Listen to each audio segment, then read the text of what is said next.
नमस्कार दोस्तों। आज की इस वीडियो में हम लोग सेब के बारे में थोड़ा विस्तार से पढ़ेंगे। पिछले वीडियो में हम लोग सेब के बारे में बहुत बेसिक जानकारी लिए थे। हम जानते हैं कि सेब जो है 3 प्रकार के होते हैं। एक होता है जिसमें केवल एक विमा होती है, उसको वन डायमेंशनल बोलते हैं। दूसरा होता है जिसमें 2 विमाएँ होती हैं, यानी कि उसमें लंबाई और चौड़ाई दोनों ही होती हैं। जिसकी लंबाई तो होती ही है, उसके साथ साथ चौड़ाई होती है। और जो वन विमी होता है उसको बोलते हैं, उसमें केवल और केवल लंबाई होती है। और तीसरे प्रकार का जो शेप होता है उसको बोलते हैं 3D का मतलब होता है इसमें 3 विमाएँ होती हैं, 3 डायमेंशन होती है। या तो लंबाई चौड़ाई और ऊंचाई रहेगी, या ऐसा हो जाएगा कि लंबाई चौड़ाई और गहराई रहेगी। तो इस प्रकार हम देखते हैं कि 3 प्रकार के जो शेप होते हैं। अच्छा, हम लोगों ने पिछले वाले वीडियो में उदाहरण नहीं देखे थे, इस वाले वीडियो में हम लोग उदाहरण देख लेते हैं। देखिए, जो एक विमी जिसमें केवल और केवल लंबाई होती है, उसमें हम देखेंगे जैसे धागा होता है, जिससे हम लोग सुई धागा होता नहीं, जिससे हम लोग बटन वटन शर्ट में लगाते हैं।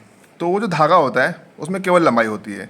जो बिजली का तार होता है, पतला वाला तार होता है, जो बहुत पतला होता है, वो भी उसमें भी केवल लंबाई होती है। जो पतली सी रस्सी होती है उसमें भी केवल लंबाई होती है। हमारे सर का जो बाल है, बहुत पतला बाल कितना पतला होता है, उसमें केवल और केवल लंबाई होती है। तो ये जो शेप है ना, ये केवल और केवल इसमें एक विमा है, इसलिए इसको बोलते हैं वन डायमेंशनल। अब देखिए, जो 2D वाले शेप कौन कौन से हैं ये देख लेते हैं। यहाँ ऐसे शेप जिसमें लंबाई और चौड़ाई दोनों होती है, आप देखेंगे जैसे त्रिभुज हो गया, चतुर्भुज हो गया, पंचभुज हो गया, वृत्त यानी कि सर्कल हो गया। इसका उदाहरण हमने दिया था। वृत्त का मतलब होता है, जैसे आप देखिए ये सिक्का है, तो ये जो है एक वृत्त है। इसमें लंबाई और चौड़ाई दोनों है। ऐसे देख लेंगे तो यहाँ लंबाई हो जाएगी, ऐसे देख लेंगे तो यहाँ चौड़ाई हो जाएगी। तो ये इसी का हिस्सा है 2 डायमेंशनल आकृति का। त्रिभुज की अगर बात करते हैं तो ये भी 2 डायमेंशनल ही होता है। और जो हमने देखा था पिछली वीडियो में, जो चतुर्भुज होता है, जैसे देखिए ये, इसमें लंबाई है और चौड़ाई है, सिर्फ 2 ही चीज़ें हैं, लंबाई है और चौड़ाई है।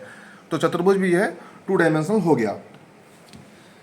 और चतुर्भुज कितने प्रकार के होते हैं, देखिए यहाँ पे आप देखें। चतुर्भुज का मतलब होता है, जिनको चतुर्भुज का मतलब नहीं पता है उसको बता दें, जिसमें ऐसी आकृति जिसमें 4 भुजाएं होती हैं। देख लीजिए आप, 1 भुजा, 2 भुजा, और ये तीसरी भुजा, ये चौथी भुजा। तो 4 भुजाएं होती हैं, उसको चतुर्भुज बोलते हैं। और चतुर्भुज अलग अलग प्रकार के होते हैं, वो हम लोग अलग वीडियो में देखेंगे।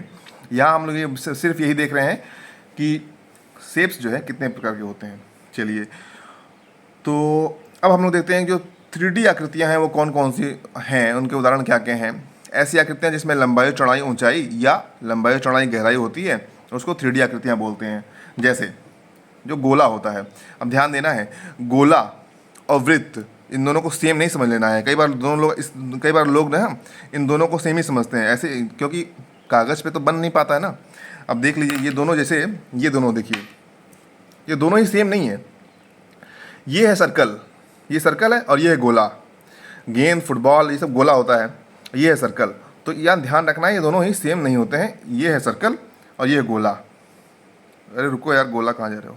ठीक है, ये देखिए, ये शंकु है। शंकु मतलब, शंकु का यहाँ पे मैं ला तो नहीं पाया, लेकिन जो हम लोग आइसक्रीम खाते हैं ना, तो आइसक्रीम खाते हैं, एक इस तरह के सॉफ्टी बोलते हैं, क्या बोलते हैं, वो भी शंकु होता है। और एक जब बर्थडे वर्डे मनाते हैं तो टोपी पहनते हैं, जो छोटे बच्चे टोपी पहनते हैं ना, वो भी इसी आकार की होती है।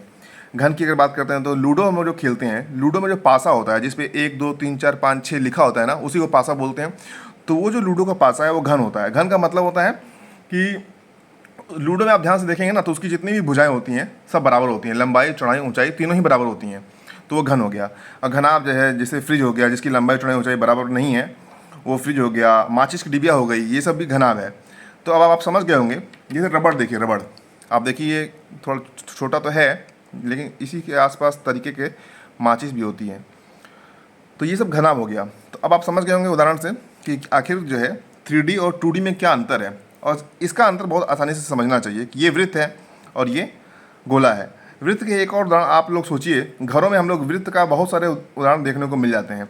जरा सोचिएगा ध्यान से, और 2-3 उदाहरण इसके भी सोचिएगा। चलिए, मिलते हैं अगली वीडियो में। नमस्कार।